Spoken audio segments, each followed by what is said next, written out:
Episode ആരംഭിക്കുന്നത് സോങ്യോനെയും ചിസോക്വാനെയും കാണിച്ചുകൊണ്ടാണ്. ചിസോക്വാനെയും കൂട്ടി സോങ്യോൻ നേരെ പോയത് റെയിൽവേ സ്റ്റേഷനിലേക്കാണ്. ട്രെയിനിൽ യാത്ര ചെയ്തുകൊണ്ടിരിക്കെ പെട്ടെന്ന് എഴുന്നേറ്റ സോങ്യോൻ കാണുന്നത് ദങ്സൂനെയും ജോങ്ങിനെയുമാണ്. ഇവരെന്താ ഇവിടെ ചെയ്യുന്നത് എന്ന് അവൻ ചിന്തിക്കുന്നു. സോങ്യോനെ കിഡ്നാപ്പ് ചെയ്ത ആ ദിവസം സോങ്യോൻ ദങ്സൂനോട് പറഞ്ഞ കാര്യവും ദങ്സു സോങ്യോനോട് പറഞ്ഞ കാര്യവും ഇവരിരുവരും ആലോചിക്കുന്നു. സോങ്യോനും ചിസോക്വാനും നേരെ പോയത് ഒരു ബീച്ചിലേക്കാണ്. അവരിരുവരും എല്ലാം മറന്ന് കടലിൽ കളിച്ചുകൊണ്ടിരിക്കെ കുറച്ചു മാറിയായി അവരെ നിരീക്ഷിച്ചുകൊണ്ട് ദങ്സുവും ജോങ്ങും നിൽക്കുന്നു. സോങ്യോനും ചിസോക്വാനും ഷോപ്പിങ്ങിനായി പോയതും ഇവരെ പിന്തുടർന്നുകൊണ്ട് ദങ്സുവും ജോങ്ങും പോകുന്നു. ചിസോക്വാൻ മുമ്പൊരിക്കൽ സോങ്യോനോട് പറഞ്ഞ ആഗ്രഹപ്രകാരം സോങ്യോൻ ചിസോക്വാനെ അവിടെ വെച്ച് സൈക്കിൾ ഓടിക്കാൻ പഠിപ്പിക്കുന്നു. ആദ്യമൊക്കെ അവൻ വീഴുന്നുണ്ടെങ്കിലും പിന്നീട് അവൻ നന്നായി തന്നെ ഓടിക്കുന്നു. സോങ്യോനും ചിസോക്വാനും ഭക്ഷണം കഴിക്കാനായി ഒരു റെസ്റ്റോറന്റിലേക്ക് കയറിയതും അവരെ നിരീക്ഷിച്ചുകൊണ്ട് ദങ്സുവും ജോങ്ങും പുറത്തു നിൽക്കുന്നു. രാത്രി അതിനാൽ തന്നെ താമസിക്കാനായി അവർ ഒരു ഹോട്ടലിലേക്ക് പോകുന്നു. എന്നാൽ ഇരുവരും ഹൈസ്കൂൾ വിദ്യാർത്ഥികളായതിനാലും പ്രായപൂർത്തിയാകാത്തതിനാലും ഹോട്ടൽ ജീവനക്കാർ അവരെ അവിടെ താമസിക്കാൻ അനുവദിച്ചില്ല. സോങ്യോൻ അവരോട് ഒരുപാട് പറഞ്ഞു നോക്കുന്നുണ്ടെങ്കിലും അവർ അതിന് അനുവദിക്കാത്തതിനാൽ ഇനി എന്തു ചെയ്യുമെന്ന് ആലോചിച്ചിരിക്കെയാണ് സോങ്യോൻ ഒരു സ്ഥലം ഓർമ്മ വന്നത്. അവർ അവിടേക്ക് പോകുന്നു. ആദ്യം അയാൾ അവർക്ക് റൂം കൊടുക്കുന്നില്ലെങ്കിലും സോങ്യോൻ അയാളോട് ചിൽസങ്യാങ്ങിനെ പറ്റിയും കിംദുപ്പാലും അയാളും തമ്മിൽ മുമ്പ് നടന്ന ഒരു ഇടപാടിനെ പറ്റിയും പറഞ്ഞതും അയാൾ അവർക്ക് റൂമിന്റെ കീ കൊടുക്കുന്നു. അവരെ പിന്തുടർന്ന് അവിടേക്കെത്തിയ ദങ്സുവിനോടും ജോങ്ങിനോടും അയാൾ കിംദുപ്പാൽ എനിക്ക് ഉറപ്പ് തന്നതാണ് ആ കാര്യം ആരോടും പറയില്ല എന്ന്. പക്ഷേ എന്തിന് കിംദുപ്പാൽ ആ പയ്യനോടത് പറഞ്ഞു എന്ന് അയാൾ അവരോട് പറയുന്നു. റൂമിലേക്ക് കയറിയ സോങ്യോനോട് ചിസോക്വാൻ നീ ഇവിടെ മുമ്പ് താമസിച്ചിട്ടുണ്ടോ? അയാൾ എന്താ നമുക്ക് കിംദുപ്പാലിന്റെ പേര് പറഞ്ഞപ്പോൾ കീ തന്നത്? നിന്റെ ആരെങ്കിലും ഗാങ്സ്റ്റേഴ്സ് ആയിരുന്നോ? തുടങ്ങി ഓരോന്ന് ചോദിച്ചതും സോങ്യോൻ അതിനെല്ലാം ഉത്തരം കൊടുക്കുന്നു. ആരൊക്കെയോ സംസാരിക്കുന്ന ശബ്ദം കേട്ട് സോങ്യോൻ ചുമരിന്റെ അടുത്തേക്ക് പോയി നിന്നതും അവൻ ദങ്സൂണും ജോങ്ങും തമ്മിൽ സംസാരിക്കുന്നത് കേൾക്കുന്നു. എന്നാൽ ഇതൊന്നും അറിയാതെ ദങ്സുവും ജോങ്ങും സോങ്യോനും കിംദുപ്പാലും തമ്മിലുള്ള ബന്ധം എങ്ങനെ കണ്ടുപിടിക്കും എന്ന പ്ലാനിങ്ങിലായിരുന്നു. ബോസ് നോക്കിക്കോ, ഞാൻ ഇന്ന് ഉറങ്ങില്ല. ഇവിടെ ഇരുന്നാൽ അപ്പുറത്തുള്ളവർ എന്താണ് പറയുന്നതെന്ന് നമുക്ക് കേൾക്കാൻ കഴിയും. അവർ സംസാരിക്കുന്നതെല്ലാം ഞാൻ കേൾക്കും. എനിക്കുറക്കം ഒരു പ്രശ്നമേ അല്ല. ഒരാഴ്ചയൊക്കെ എനിക്ക് ഉറങ്ങാതിരിക്കാൻ പറ്റും എന്ന് പറഞ്ഞ ആൾ പോത്തുപോലെ ഉറങ്ങുന്നത് കണ്ട് ദങ്സു അവനെ തന്നെ നോക്കുന്നു. സോങ്യോൻ ചിസോക്വാന്റെ മുറിവിന് ബാൻഡേജ് ഒട്ടിച്ചു കൊടുത്ത് എന്താ പറ്റിയതെന്ന് ചോദിച്ചതും ഞാൻ സ്വയം തല ചുമരിനിടിച്ചതാണെന്ന് അവൻ മറുപടി പറയുന്നു. ചിസോക്വാനെ അവന്റെ അച്ഛൻ മാനസികമായി ഒരുപാട് ഉപദ്രവിക്കുന്നുണ്ട്. അവനെ ഒരു നല്ല കുട്ടിയാക്കുക എന്ന പേരിൽ അയാൾ ഒരുപാട് കാര്യങ്ങൾ അവന്റെ മേൽ അടിച്ചേൽപ്പിക്കുന്നു. സോങ്യോൻ മുമ്പ് ബുള്ളിങ്ങിന് ഇരയായതുപോലെ ചിസോക്വാനും ബുള്ളിങ്ങിന് ഇരയാണ്. സത്യം എന്തെന്നാൽ അതിന് കാരണം അവൻ്റെ സ്വന്തം അച്ഛൻ തന്നെയാണ്. ടോക്സിക് പാരന്റിങ്ങിന് ഇരയാണ് ചിസോക്വാൻ. കുട്ടിയായിരിക്കുമ്പോൾ തൻ്റെ പാവയ്ക്ക് വേണ്ടി വാശി പിടിച്ചതിന് അവൻ്റെ അച്ഛൻ അവൻ്റെ മുന്നിൽ വെച്ച് അത് കത്തിച്ചു കളയുന്നു. തൻ്റെ നായയുമായി കളിക്കുന്നുണ്ടായ ചിസോക്വാൻ വീട്ടിന് പുറത്തിറങ്ങിയതും ആ നായയും അവൻ്റെ പുറകെ ഇറങ്ങുന്നു. എന്നാൽ ഗേറ്റ് ശക്തിയിലടഞ്ഞ് ആ നായ മരിക്കുന്നു. അവൻ്റെ അച്ഛൻ ആ നായയുടെ ശരീരം അവനെ നിർബന്ധിച്ച് കാണിച്ച് നീ ഒരു മോശം കുട്ടിയായതിനാലാണ് ഇങ്ങനെ സംഭവിച്ചതെന്ന് അവനോട് പറയുന്നു. ചിസോക്വാനെ നിരീക്ഷിക്കാനായി അയാൾ അവൻ്റെ റൂമിൽ ക്യാമറ വെച്ചിരുന്നു. അവനത് കണ്ടുപിടിച്ച് അയാളോട് അതിനെപ്പറ്റി ചോദിച്ചതും ജേഹോ എടുത്ത് അയാൾക്ക് അയച്ചു കൊടുത്ത ചിസോക്വാനും സോങ്യോനും ഒരുമിച്ചുള്ള ഫോട്ടോ അയാൾ അവനെ കാണിക്കുന്നു.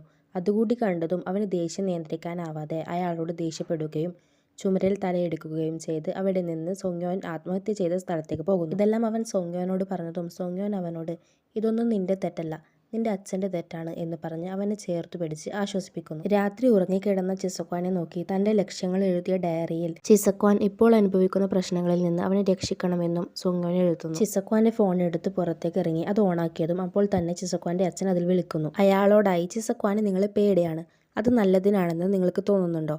നിങ്ങൾ ആദ്യം അവനെ മനസ്സിലാക്കാൻ ശ്രമിക്കൂ എന്ന് സോങ്യോൻ പറഞ്ഞതും അയാൾ ദേഷ്യത്തിൽ ഫോൺ എറിഞ്ഞുടയ്ക്കുന്നു. പിറ്റേന്ന് രാവിലെ ഫോൺ കോളിന്റെ ശബ്ദം കേട്ടാണ് ജോങ് ഉണർന്നത്. അവൻ കോൾ എടുത്തതും സോങ്യോൻ അവനോട് സെക്കൻഡ് ഫ്ലോറിലേക്ക് വരാൻ പറയുന്നു.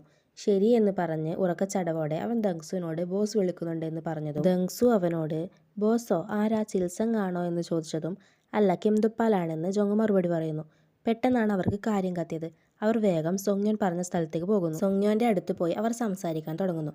സോങ്യോൻ അവരോട് അവരെ പറ്റിയും അവരുടെ കുടുംബത്തെ പറ്റിയും പറഞ്ഞതും ദങ്സുവും ജോങ്ങും ഞെട്ടിയിരിക്കുന്നു. കാരണം സോങ്യോൻ പറഞ്ഞ കാര്യങ്ങളെല്ലാം ദങ്സുവിനും ജോങ്ങിനും കിംദുപ്പാലിനും മാത്രം അറിയുന്ന കാര്യങ്ങളാണ്. സോങ്യോൻ കരുതുന്നത് താനാണ് കിംദുപ്പാൽ എന്ന് അവർ മനസ്സിലാക്കിയിട്ടുണ്ടാകുമെന്നാണ്. പക്ഷേ അവർ വിചാരിക്കുന്നത് സോങ്യോൻ കിംദുപ്പാലിന്റെ മകനാണെന്നാണ്. സോങ്യോൻ അത് തിരുത്താനും നിൽക്കുന്നില്ല. അവർ സന്തോഷത്തോടെ സോങ്യോനെ കെട്ടിപ്പിടിച്ച് നീ ഞങ്ങളുടെ ബോസിന്റെ മകനാണ്, അതുകൊണ്ട് നീ ഞങ്ങളെ അങ്കിൾ എന്ന് വിളിക്കണമെന്ന് പറയുന്നു. ഡ്രൈവർ ഈ സമയം സോങ്യോനും ചിസോക്വാനും വേണ്ടി ഫുഡും യൂണിഫോമും കൊണ്ടുവന്ന് കൊടുക്കുന്നു. ചിസോക്വാൻ അവരുടെ അടുത്തേക്ക് വന്നതും ഇതെന്റെ അങ്കിളാണെന്ന് പറഞ്ഞ് അവരെ ചിസോക്വാനെ സോങ്യോൻ പരിചയപ്പെടുത്തി കൊടുക്കുന്നു. തിരികെയുള്ള യാത്രയിൽ സോങ്യോൻ ചിസോക്വാനെ ആശ്വസിപ്പിക്കുന്നു. സ്കൂളിലെത്തിയതും ചിസോക്വാൻ പേടിയോടെ ചുറ്റും നോക്കുന്നത് സോങ്യോൻ ശ്രദ്ധിക്കുന്നു. ക്ലാസ്സിൽ കയറിയ സോങ്യോൻ ജീമിന്റെ ഫ്രണ്ട്സിന്റെ അടുത്ത് പോയി ജോങ് നിങ്ങളോട് പറഞ്ഞ കാര്യം ഇനി നിങ്ങൾ ചെയ്യേണ്ട എന്ന് പറഞ്ഞതും അവരത് വിലവെക്കാത്തത് കണ്ട് സോങ്യോൻ ജോങ്ങിനെ വിളിച്ച് കാര്യം പറയുന്നു. ജോങ് ജീമിന്റെ ഫ്രണ്ട്സിനോട് ഇനി ഞാൻ പറഞ്ഞ കാര്യങ്ങൾ നിങ്ങൾ ചെയ്യേണ്ട എന്ന് പറഞ്ഞതും അവരത് വിശ്വസിക്കുന്നു. ഈ സമയം ക്ലാസ്സിലേക്ക് ടീച്ചർ വന്ന് സോങ്യോനെയും ചിസക്വാനെയും വിളിച്ചുകൊണ്ട് പോകുന്നു. ചിസക്വാന്റെ അച്ഛന്റെ അടുത്തേക്കാണ് അവരെ ടീച്ചർ കൊണ്ടുപോയത്. സോങ്യോനോട് ദേഷ്യപ്പെട്ട് അയാൾ സോങ്യോനാണ് തന്റെ മകനെ വഴിതെറ്റിക്കുന്നതെന്ന് ടീച്ചറോട് പറയുന്നു. എനിക്ക് ചിസക്വാനോട് ഒറ്റയ്ക്ക് സംസാരിക്കണമെന്ന് അയാൾ പറഞ്ഞതും സോങ്യോനും ടീച്ചറും പുറത്തേക്ക് പോകുന്നു. പുറത്തേക്ക് ഇറങ്ങിയ സോങ്യോനോട് ടീച്ചർ നിങ്ങൾ ഇന്നലെ എവിടേക്കെങ്കിലും പോയിരുന്നോ എന്ന് ചോദിച്ചതും ഞാനും ചിസക്വാനും ഇന്നലെ ഒരു സ്ഥലത്തേക്ക് പോയിരുന്നു, പക്ഷേ ഞാനത് അവൻ്റെ അച്ഛനെ വിളിച്ച് പറഞ്ഞതാണ് എന്ന് അവൻ പറഞ്ഞതും പിന്നെന്തിനാ ഇയാൾ ഇങ്ങനെ പെരുമാറുന്നതെന്ന് ടീച്ചർ അവനോട് ചോദിക്കുന്നു. ചിസക്വാനോടായി അയാൾ ഞാൻ സ്കൂൾ വയലൻസ് കമ്മിറ്റിയെ വിളിക്കും, അവരോട് നിന്നെ സോങ്യോൻ ഉപദ്രവിച്ചതായി നീ പറയണമെന്ന് അയാൾ പറയുന്നു. എന്നാൽ അയാൾ പറയുന്നത് കേട്ട ചിസക്വാൻ ടെൻഷനായി അവിടെ തലകറങ്ങി വീഴും. ചിസക്വാനെ ബെഡിൽ കിടത്തിയ ശേഷം സോങ്യോൻ ചിസക്വാന്റെ അച്ഛനോട് എനിക്ക് തന്നോട് സംസാരിക്കാനുണ്ട് എന്ന് പറഞ്ഞെങ്കിലും അയാൾ ആദ്യം അതിന് തയ്യാറാകുന്നില്ല. സോങ്യോൻ വീണ്ടും പറഞ്ഞതും അയാൾ പോകാൻ തയ്യാറാകുന്നു. സോങ്യോൻ അയാളുടെ പാരന്റിങ്ങിനെ പറ്റി പറഞ്ഞതും അയാൾക്കത് ഇഷ്ടപ്പെടുന്നില്ല. അയാൾ അവനെ അടിക്കാനായി പോയതും സോങ്യോൻ അത് തടയുന്നു. എന്നിട്ട് അയാളോട് ദേഷ്യത്തിൽ സംസാരിക്കുന്നു. അവന്റെ സംസാരത്തിൽ നിന്ന് തന്നെ അയാൾക്ക് മനസ്സിലായി അവനൊരു ഗ്യാങ്ങിലുള്ള ആളാണെന്ന്. അയാളോട് ദേഷ്യപ്പെട്ട് സോങ്യോൻ അവിടെ നിന്ന് പോയതും അയാൾ ഫോൺ എടുത്ത് പ്രിൻസിപ്പളിനെ വിളിക്കുന്നു. ചിസക്വാൻ കണ്ണു തുറന്നതും കാണുന്നത് സോങ്യോനെയാണ്. സോങ്യോനോടായി അച്ഛൻ എവിടെയെന്ന് അവൻ ചോദിച്ചതും അച്ഛൻ പോയി എന്ന് അവൻ മറുപടി പറയുന്നു. അവർ വീണ്ടും ഒരുപാട് കാര്യങ്ങൾ സംസാരിക്കുന്നു. ഇവർ ഭക്ഷണം കഴിക്കാനായി പോയതും അവിടേക്ക് ജേഹോ വന്ന് ചിസക്വാന്റെ തൊട്ടടുത്തായി ഇരിക്കുന്നു. എന്നിട്ട് അവൻ ചിസക്വാനോട് സംസാരിക്കാനായി തുടങ്ങിയതും ചിസക്വാൻ അവനോട് സോങ്യോന്റെയും തന്റെയും ഫോട്ടോ എടുത്ത് അച്ഛൻ അയച്ചു കൊടുത്തതിനെ പറ്റി ചോദിച്ചുകൊണ്ട് അവനോട് താല്പര്യമില്ലാതെ സംസാരിച്ചതും ജേഹോ അവിടെ നിന്ന് എഴുന്നേറ്റ് പോകുന്നു. സോങ്യോനും ചിസക്വാനും സ്റ്റഡി റൂമിലേക്ക് പോയതും സോങ്യോന് ജ്യൂസ് കൊടുക്കാറുള്ള പെൺകുട്ടി അവന്റെ ടേബിളിൽ ജ്യൂസ് വെച്ച് അവനോട് ചിരിച്ച് അവിടെ നിന്ന് പോകുന്നു. ചിസക്വാൻ സ്റ്റഡി റൂമിൽ നിന്ന് എഴുന്നേറ്റ് സോങ്യോന്റെ അടുത്തേക്ക് പോയി അവൻ ഇരുന്ന ഭാഗത്തായി ഒരു ചെറിയ കുറിപ്പൊട്ടിക്കുന്നു. തന്റെ ഭാഗത്ത് നിന്നതിന് നന്ദി എന്നായിരുന്നു അവൻ ആ കുറിപ്പിൽ എഴുതിയിരുന്നത്. സോങ്യോന്റെ അമ്മ മെഡിസിൻ കഴിക്കാൻ പറ്റാത്തതിനാൽ ഒരു ഭ്രാന്തിയെ പോലെ പെരുമാറുന്നു. ലീ ആയിരുന്നു അവർക്ക് ആ മെഡിസിൻ വാങ്ങിക്കൊടുത്തുകൊണ്ടിരുന്നത്. അമ്മയുടെ പെരുമാറ്റം കണ്ട് അവരെ ആശ്വസിപ്പിക്കാൻ വേണ്ടി സോങ്യോൻ താൻ വാങ്ങി വരാമെന്ന് പറഞ്ഞതും അവർ സമാധാനത്തോടെ റൂമിലേക്ക് പോകുന്നു. സോങ്യോൻ ആ മരുന്നിന്റെ ബോട്ടിലെടുത്ത് ഫാർമസിയിലേക്ക് പോയതും അവിടെ ഉണ്ടായിരുന്ന ആൾ സോങ്യോനോടായി ഈ മരുന്ന് അങ്ങനെ ഉപയോഗിക്കാത്ത ഒരു തരം മരുന്നാണ്.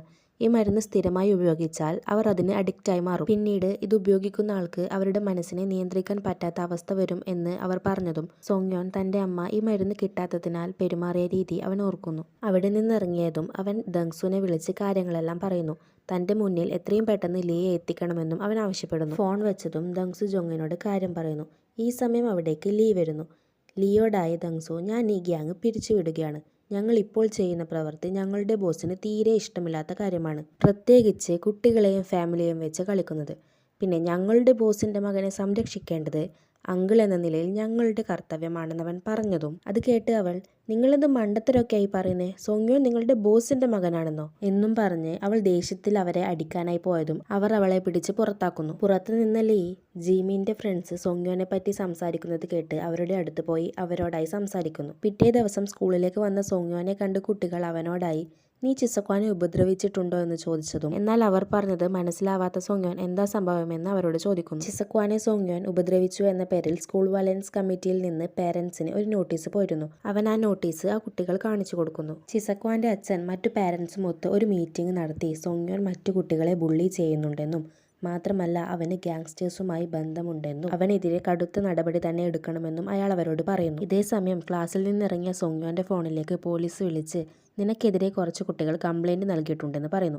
ഇവിടെ വെച്ച് ഈ എപ്പിസോഡ് അവസാനിക്കുന്നു.